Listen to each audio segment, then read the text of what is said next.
automation, access, open source, localization, and networked digital feedback.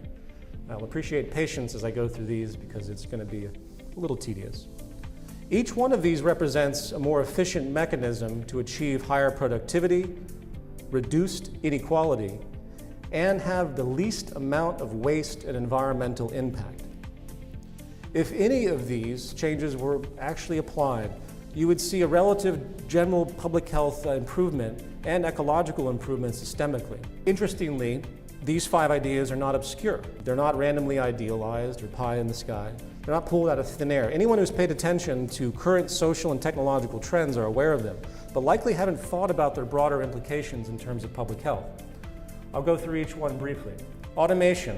As we've already touched upon, this is perhaps the most obvious need in terms of the immediate need, I should say, as human employment is now inverse to productivity in the sectors where applied. It is not just a structural need to detach labor from income, it is also a social imperative.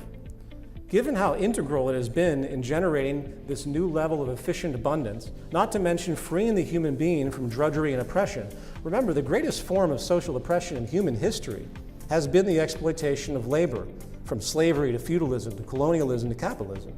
The battle between owners and workers, unions and companies, this would finally come to an end. Second attribute noted refers to access versus property, by which I mean tilting the balance toward access and away from this ownership phenomenon.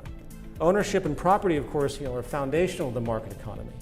And the idea goes back to folks like John Locke many centuries ago.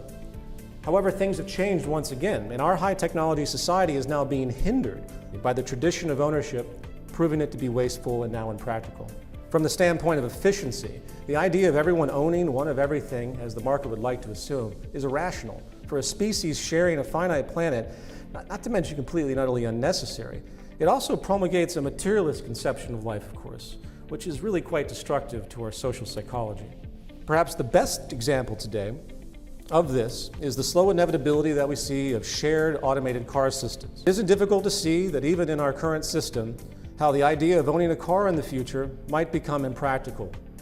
One would simply call upon the car through an app or so on when needed, in much the same way you see with things like Uber. It would be efficient enough and automated to the effect that it would be, again, impractical to sit and house a car. In 2015, there were 258 million consumer vehicles in the United States.